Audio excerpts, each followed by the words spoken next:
Olá, bem-vindo a mais uma edição do Diz Aí. Hoje eu trago para você uma convidada muito querida, que é uma conselheira nossa e uma grande amiga. Então, é com muito orgulho que eu trago a professora Nayara Cardoso para vir conversar com a gente aqui no nosso programa Diz Aí. E a Nayara, além de conselheira do DIS, como eu já falei, ela também faz parte de um grupo de pesquisa na Escola Superior de Guerra sobre estratégia na Amazônia Azul, que é um tema super novo e interessante. E por conta disso, né, de todo esse trabalho que a Nayara vem fazendo de pesquisa sobre economia azul e a Amazônia Azul, nós hoje vamos entrar um pouco nesse universo e entender como que isso pode ser importante para o desenvolvimento econômico do país. Bem-vinda, Nayara. Muito obrigada por estar aqui com a gente hoje.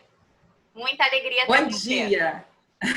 Muito obrigada também estar aqui, é com muito orgulho, muito carinho. Eu acho que a gente faz assim um trabalho muito gostoso, muito sério e tem muito valor, né? Eu acho que todo esse trabalho que você vem fazendo, trazendo pessoas incríveis, tratando de temas incríveis, só acrescenta muito para todos nós. Muito obrigada, Obrigada. Flávia. Então, Nayara, eu queria que você começasse contando para a gente, desmistificando, né? Esse conceito da economia azul e que mercado que isso efetivamente representa. Flávia, o conceito da economia azul, ele vem numa crescente, né? O Gunther, inclusive, no livro dele, Economia Azul, ele vai trazer 100 ideias de como a gente pode estar, de fato, considerando essa nova economia, mas sempre baseada nas questões da sustentabilidade, né? O quanto que isso pode impactar com relação a todo um mercado. São múltiplos mercados que interagem na economia azul, e a gente procura compreender o seguinte: sem inovação e sem sustentabilidade, a gente não vai conseguir fazer com que a economia azul tenha, de fato, a predominância que ela pode ter e, principalmente, cuidados para que ela não seja como foi a nossa economia atual, né? Para que ela não tenha o mesmo comportamento exploratório com o qual a nossa economia, da forma como a gente conhece, foi, de fato, desenvolvida e que levou a humanidade aonde chegou. Então, toda uma preocupação de sustentabilidade, ela vem como mote nas pesquisas feitas pelo Gunther, e hoje a gente começa a entender o quanto que é importante voltar para o mar. Né? Nós saímos do mar a partir da era da exploração oceânica, né? Nós A saímos do vida mar, veio do mar, né? Segundo dizem, a origem da vida, né? exatamente, né? Legal. Nós saímos do mar, passamos por todo o momento de expansionismo, né? Que ele foi gerado através do ciclo da navegação do planeta, povoamos o planeta, né, dessa forma, através de muita miscigenação, enfim, muitas culturas, muito conhecimento, muitas tecnologias, tudo isso acabou sendo multiplicado pelo mundo, só que agora a gente está voltando para o mar para entender de fato o que é essa maravilha, né? O quanto que ele pode trazer para a gente de benefício, o quanto que a gente pode aprender com ele. E hoje a gente tem um problema: o quanto que a gente vai precisar corrigir todos os danos que nós estamos levando para o mar a partir do nosso comportamento. Então, tem a questão toda da biodiversidade também, né? Aquática, marinha, não sei, que deve estar sendo afetada diretamente e que precisa ser recuperada como uma fonte geradora de economia também, né? Sim, Flávia, exatamente. É uma fonte de vida que a gente ainda não conhece, né? Existem inúmeros pesquisadores se dedicando ao tema, mas a gente ainda não conhece a profundidade, literalmente, né, do que o oceano pode proporcionar para a gente. E temos aí pontos que precisam ser corrigidos já, porque a gente já tem aí cadeias de coral sendo impactadas, já temos espécies marinhas sendo impactadas. Isso pode mudar completamente o ecossistema marinho, que vai poder trazer para a gente, ao invés de um círculo virtuoso, poderá nos trazer um círculo bastante vicioso se a gente não mudar o nosso comportamento. E aí vem a questão da mudança de mindset, né? Como é que a gente enxerga esse oceano? Nós temos 70%, né, dos povos tentando se jogar para a orla, porque é onde a coisa se desenvolve de fato mais, porém, nós não utilizamos o mar como uma fonte real. Começa pelo nosso modelo de alimentação, né? Por que o brasileiro, por exemplo, com uma costa tão grande, O Brasil é verdadeiramente um continente. Por que com uma costa enorme como a gente não tem o peixe como base da nossa alimentação? Por que a gente tem a carne bovina como base da nossa alimentação? Só que isso tem que ser feito de uma forma calculada, olhando a biodiversidade, olhando o ecossistema, porque são muitas as riquezas. Não justifica um país como o nosso, Brasil, grande como é, rico como é, ainda ter tantas pessoas padecendo de problemas com relação à alimentação, se a gente tem uma orla vastíssima, né? Mas isso precisa ser conduzido, porque a gente está falando também de economia, a gente está falando de turismo, a gente está falando de lazer. Muitos só conhecem a praia como lazer, né? Não conhecem a praia como o seu grande elemento. Viemos do mar.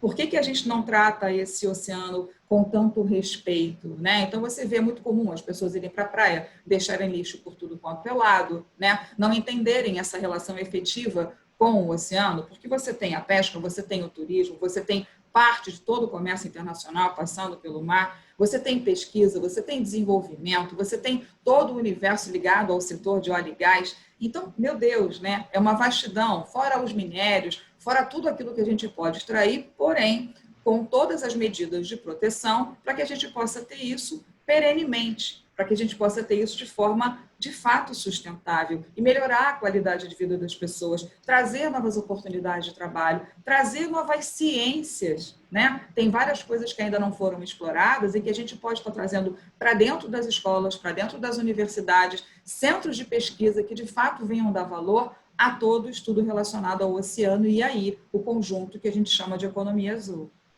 Então, o que você está dizendo é que é mais do que a água em si e o que ela tem de vida marinha, né? Mas é toda uma economia que gira em torno dela. Então, não, Exato.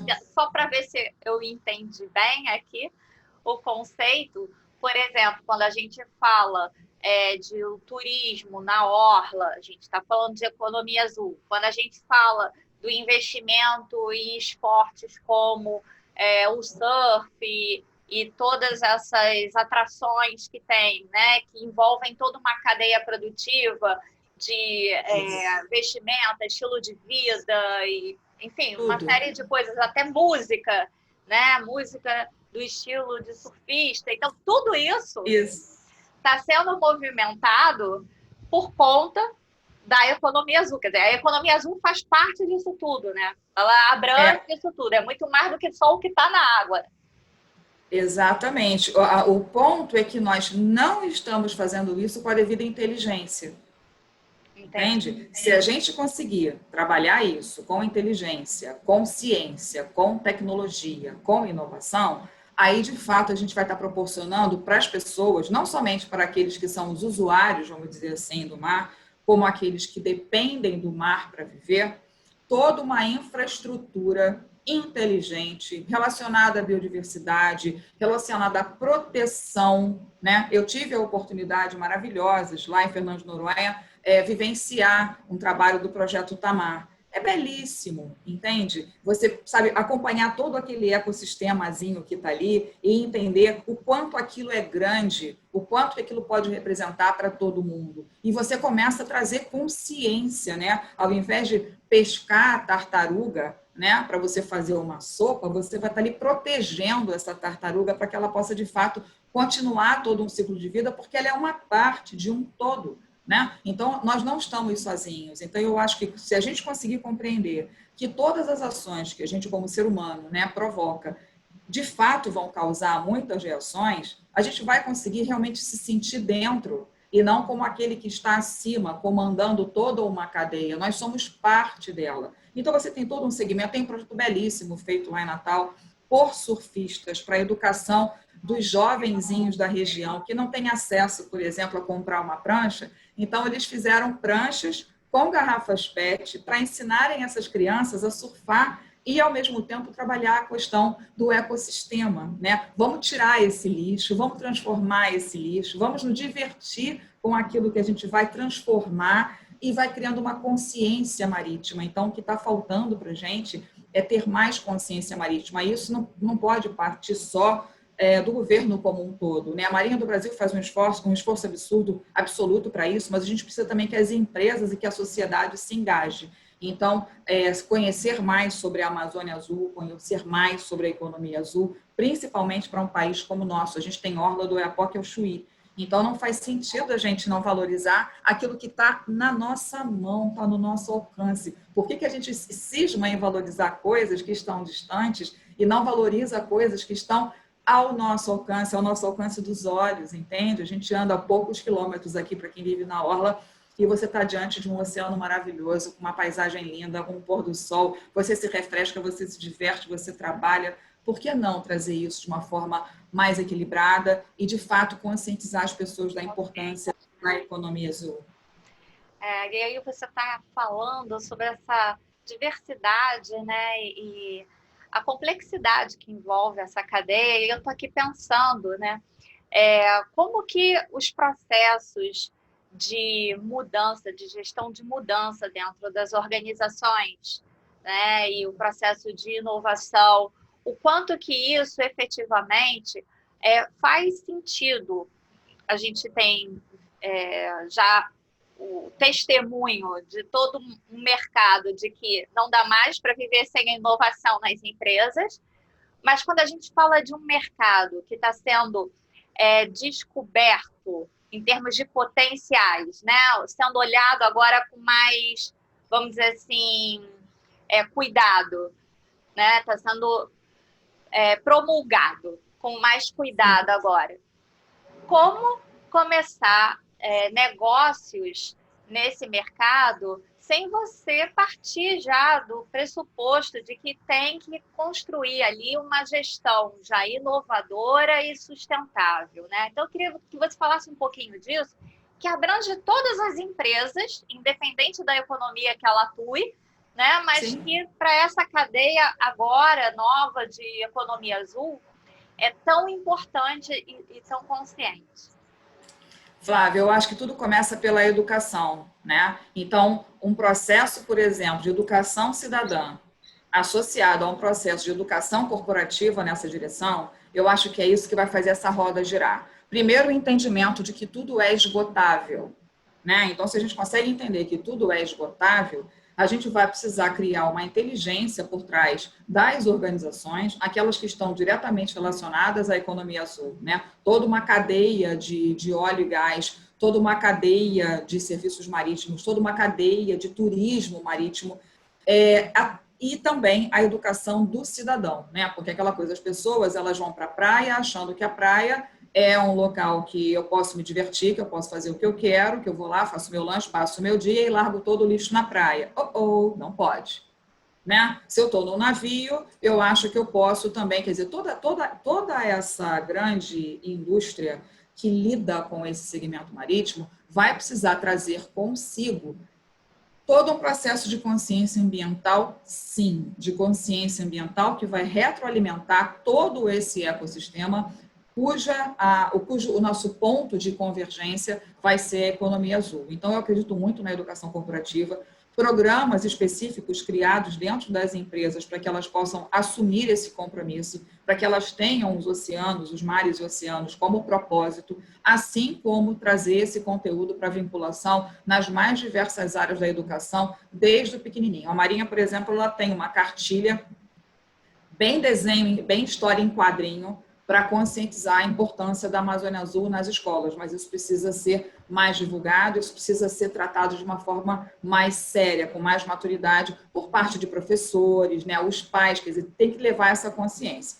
Olhando para o lado das empresas, eu acredito que, por exemplo, um trabalho com relação à academia, por exemplo, o próprio Diz Academy, né, com todo o trabalho que se tem, com todo o corpo de pessoas que nós temos, auxiliar nesse sentido, né? E dentro de todo esse contexto de inovação, de academia voltada para estudos estratégicos para as empresas, trabalhar, de certo modo, programas de capacitação, treinamento, desenvolvimento de lideranças para o enfrentamento dessa nossa realidade, que ela pode gerar muita riqueza se ela for feita de forma sustentável e que nós precisamos nos conectar com ela. Então, treinamento, capacitação, toda uma abertura de leque com relação à Open Innovation, como é que a gente pode se comunicar com todos os elos desse grande ecossistema, dessa grande cadeia de valor, para a gente poder estar proporcionando o início, que eu acho que é a consciência, que é a educação voltada para a economia azul, e a partir daí o desenvolvimento de projetos inovadores. Os projetos inovadores,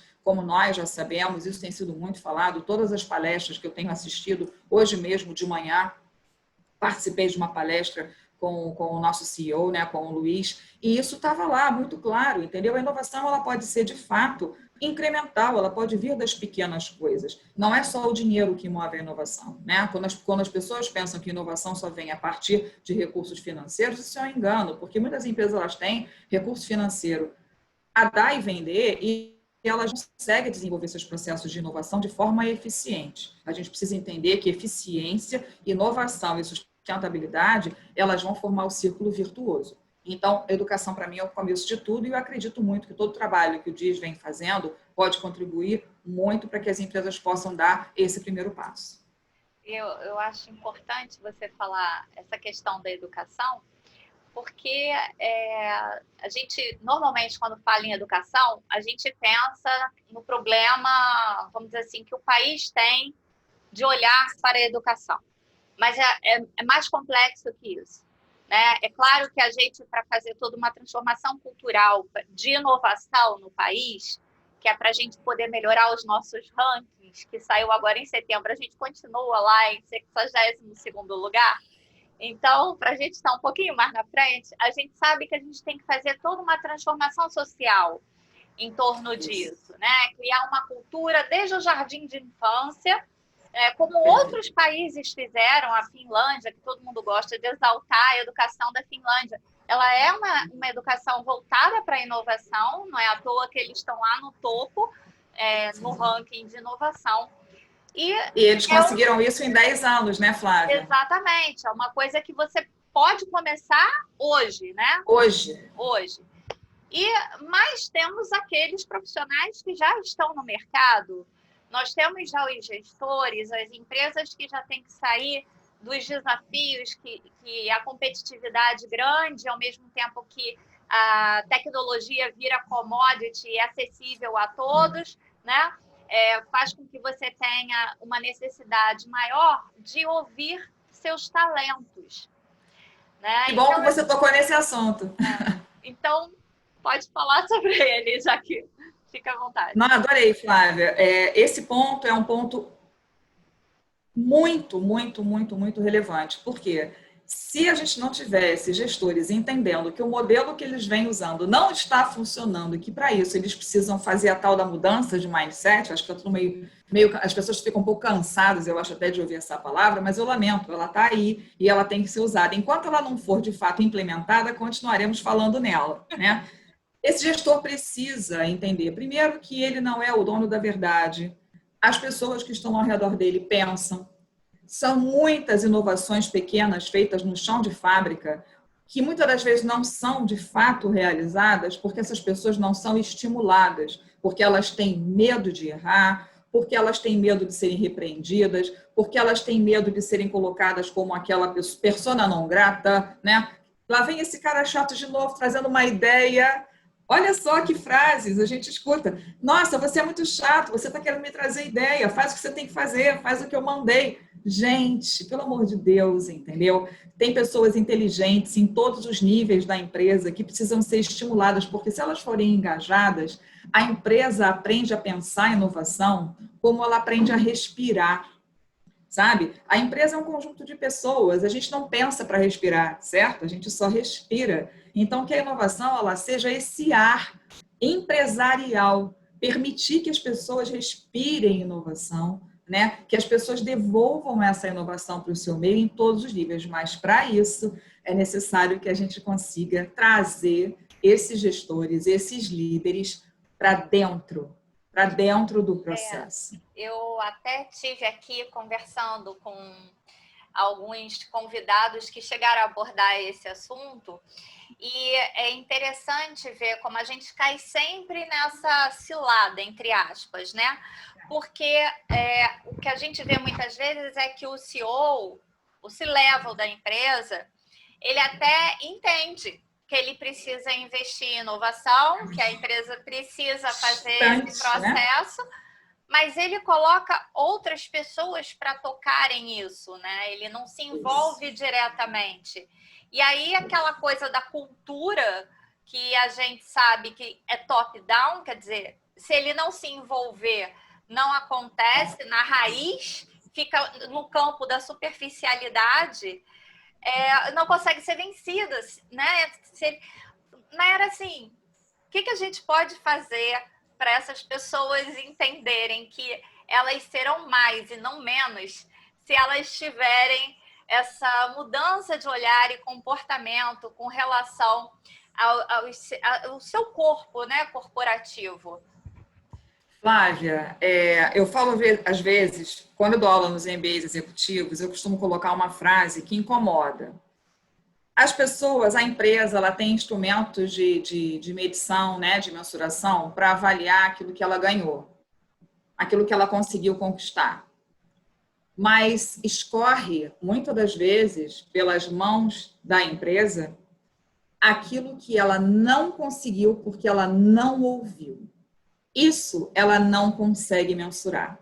Então, se a empresa não estiver conectada com o seu cliente, não estiver conectada com o seu fornecedor, não estiver conectada com todo o seu setor, não estiver conectada com tudo que está além do seu setor, ela não vai perceber oportunidade. Então, muitas das vezes a empresa não ganha porque ela não olha para dentro. O cliente da empresa não está do lado de fora.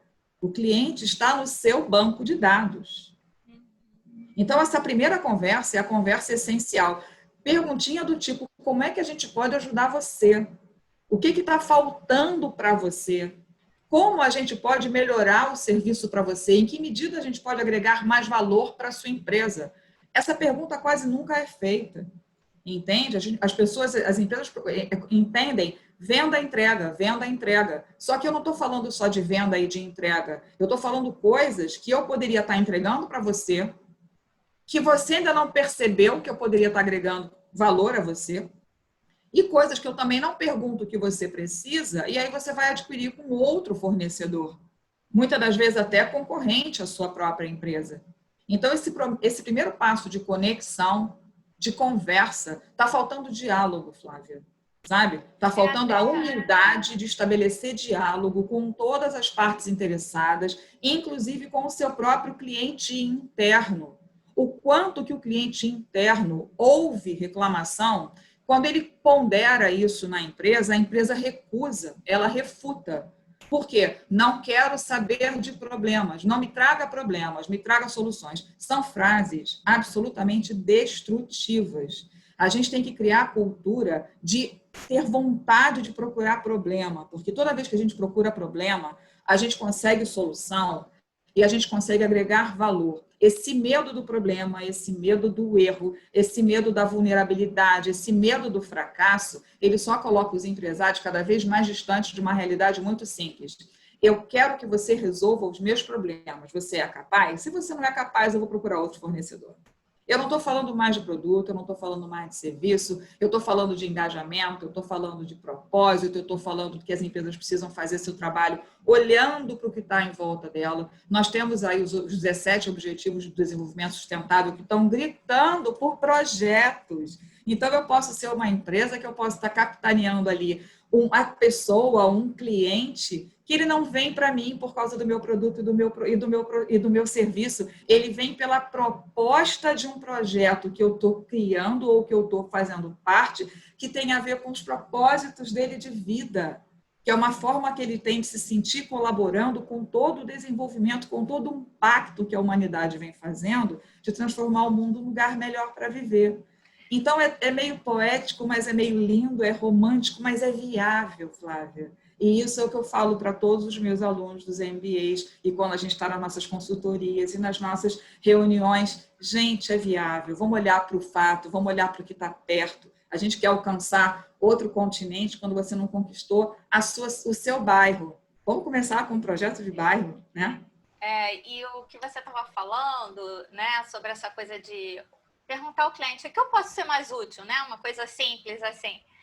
Simples. Existem grandes empresas, vou até citar o nome, a Lego, por exemplo, que é uma referência, e mundial, que investe em cocriação. Quer dizer, ela meio que por um acaso foi o cliente, o fã, né, da metodologia Lego, do produto sim, Lego, foi entrando e, em vez de expulsar e determinar um limite de atuação cliente-empresa, não, ela foi receptiva. Ela abriu as portas para que esse cliente pudesse participar ativamente dos processos de criação da empresa.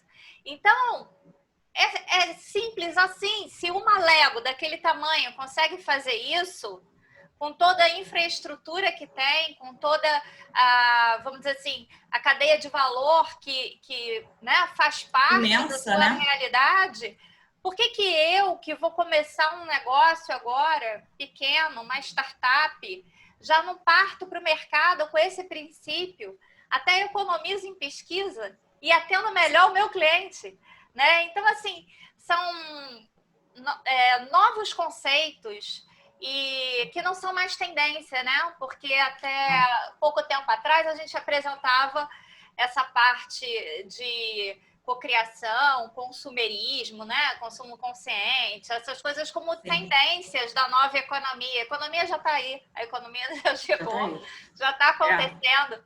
E quem não está despertando para essas mudanças ainda está fazendo aquele velho modelo de desenvolvimento estratégico com uma visão limitada, sem olhar... Limitada de concorrência. Né? Olhando para a concorrência como se a concorrência fosse relevante. Né? E aí vamos fazer só rapidinho um ponto de conversão. Né? A gente está falando de economia azul e a gente também pode falar da estratégia do Oceano Azul, que é exatamente você participar de mercados que não têm concorrência para você, sabe? Então, tudo isso se junta de uma forma singela e brilhante, né? O entendimento disso, de você... Hoje a gente tem a oportunidade de, mesmo trabalhando de forma global, proporcionar serviços altamente customizados.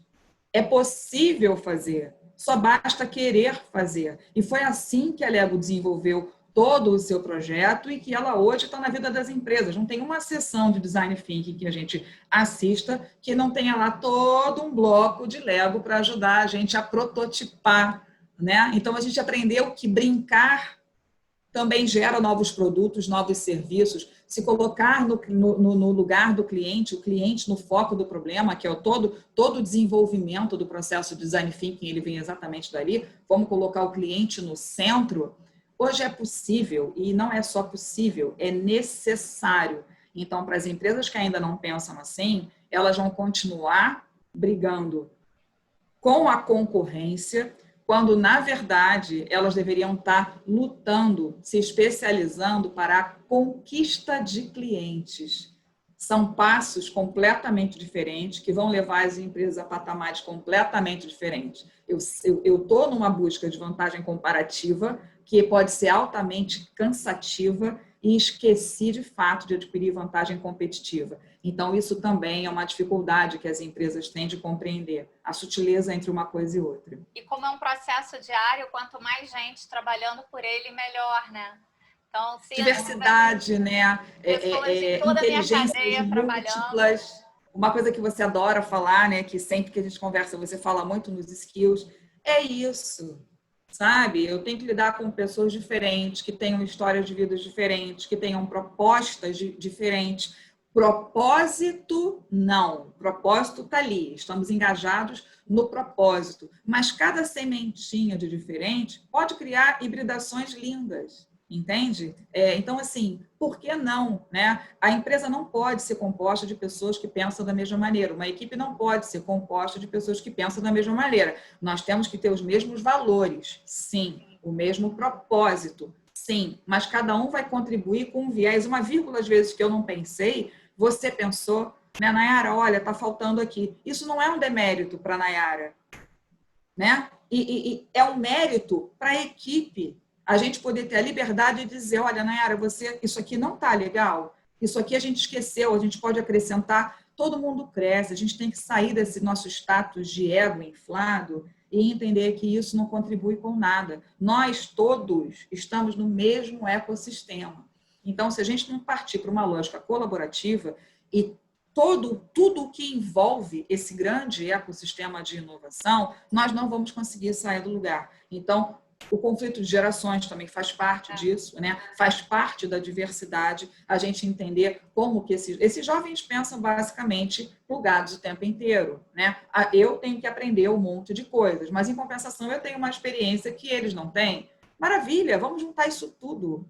Vamos transformar tudo isso numa onda virtuosa, né, de sucesso para todos, né? Por que só um ganha? Por que todos não podem ganhar simultaneamente, né? É bem legal isso que você falou dos jovens também, porque eles já vêm com uma cabeça bem diferente em relação ao consumo, a participação em atividades de voluntariado. Eles já têm um comportamento diferente da nossa geração, que era muito workaholic, né? Então, eles entram na empresa buscando muito mais do que só construir uma carreira e um salário no final do mês. Eles entram ali buscando fazer algo que faça sentido para a vida deles. E a empresa tem que entender isso. Proporcionar. Não vai encaixotar esse jovem. Ele sai e busca um caminho próprio, né? Então, a gente tem que conciliar esses dois mundos, e eu acho que o momento é esse. A gente chegou, assim, apesar de todo o mal que a Covid trouxe, e não dá para a gente falar que foi bom, né? Mas do ponto de vista, eu acredito, econômico, apesar da crise toda gerada, colocou na mesa uma situação que não dá mais para escapar dela. Então, é irrefutável, né? Só tem o caminho de ida. Abriu o mapa na mesa. Eu acho que, na minha leitura, foi isso. Abriu o mapa na mesa. Não é mais discurso de ninguém, tá aqui. Isso. Então, se tornou tangível, né? Aquilo que estava etérico agora é algo tangível, e é olhar e ver. Quem tiver capacidade de olhar e ver vai conseguir navegar por esse mar. Quem não tiver, vai sofrer. Eu até e uma coisa, Flávia, que me preocupa também, e estou só voltando um segundinho num ponto que você abordou, é a perda dos talentos, sabe? Porque esses jovens que estão vindo, eles vêm com o seu nível de compreensão do mundo, ou seja, eles já provocam uma mudança de comportamento em si, e eles querem desafio, mas eles têm propósito, né? Então, se você não proporcionar para eles desafio, eles se cansam com muito mais facilidade que a gente. Nosso ciclo de vida numa empresa antigamente era 10, 15, 20 anos, né? Você não vê os jovens hoje com esse ciclo de vida nas empresas. O ciclo de vida dele nas empresas é menor. Mas também por quê? Porque muitas delas têm o teto muito baixo. Eles batem muito rápido no teto e não querem machucar. Por quê? Não dá para engessar. Inteligência não se engessa. Inovação não se engessa. O espírito humano, ele é absolutamente desbravador. E a gente precisa entender isso, né? Por que tantas empresas chegaram ao ponto que chegaram hoje? Porque por dentro delas, em algum momento, teve um espírito desbravador. Só que o que não pode acontecer? Depois que a empresa chega no seu ápice, ela entender que agora acabou. Não acabou. Só está começando. Só está começando o quê? Um novo ciclo. A inovação, ela é feita por ciclos. E a gente pode escolher ou esperar uma Covid aparecer e sacudir e você ficar muitas das vezes sem saída, ou instituir internamente a inovação como o ar que você respira, e a cada mudança você ter maior agilidade para a reação, porque esse é o ponto. Ou você vai precisar ter agilidade para a reação, ou você vai precisar estar à frente do seu tempo. A outra alternativa já não existe mais. Entende? Não dá mais para correr atrás. Não dá mais para correr atrás. Quem corre atrás, eu lamento informar, chega por último.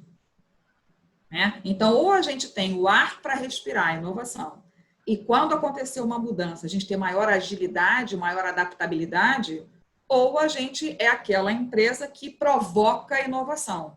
aquela empresa que fica ali esperando o que vai acontecer para saber se eu vou ou não, essa alternativa não tem mais, foi cortada.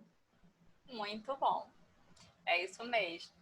Querida, muito obrigada. A gente ficaria horas, né, conversando aqui. Horas. Flávia, nossa, delícia estar aqui com você. Você é maravilhosa, assim, entrevistando. Maravilhosa. Obrigada.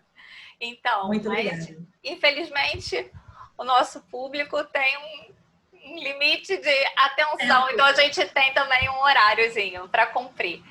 Mas a gente marca outras conversas. Você está no dia a dia com a gente, então vai ser fácil a gente pegar. Exatamente. Bem que não tem sido muito fácil, não. Deixa eu fazer aqui minha reclamação.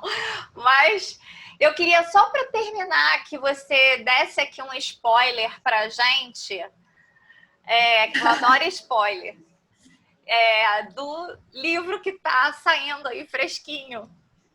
Ah, sim. Esse livro é resultado da minha tese de doutorado, né? Ele fala sobre todo o pleito brasileiro com relação a todos os limites alcançados no que a gente chama de Amazônia Azul, né? Então, a gente tem aí 5 milhões, né, 7 mil quilômetros quadrados de área que o Brasil conquistou através de esforços realizados ao longo dos anos, para a gente poder estar, de fato, começando a trabalhar essa questão da economia azul, com esse limite maior de área que o Brasil conquistou. Então, esse livro vai contar um pouquinho dessa história, né? Toda a questão de regimes internacionais, todo o pleito brasileiro, as conquistas do pleito brasileiro, para a gente poder, de fato, estar tratando, né, o Brasil poder ter mais clareza ao tratar a sua economia azul. Então, vai ser uma delícia poder conversar com você sobre isso.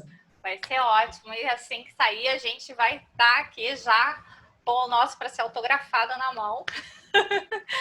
Nossa, tô bem ansiosa, sabia? Fazendo tietagem. Ele tá já quentinho no forno para sair. Muito bom, Nayara. Muito obrigada.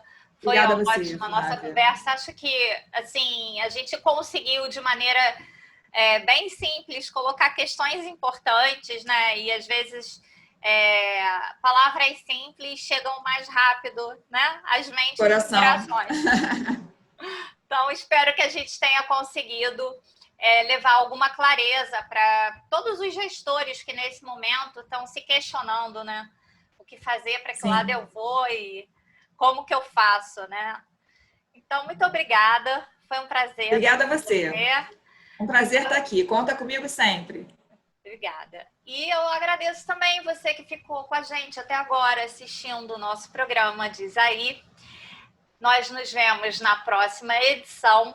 Lembrando que é bom você se inscrever para estar sempre atualizado. Então, se inscreve no canal para estar sempre atualizado com as nossas informações.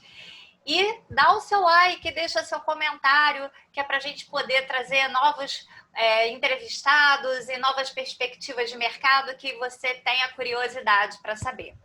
Nosso objetivo é atender você nas suas expectativas, melhorar o seu trabalho e contribuir para que você possa ajudar nesse ciclo, fazendo uma economia para o país melhor. Muito obrigada, mais uma vez. Até a próxima edição.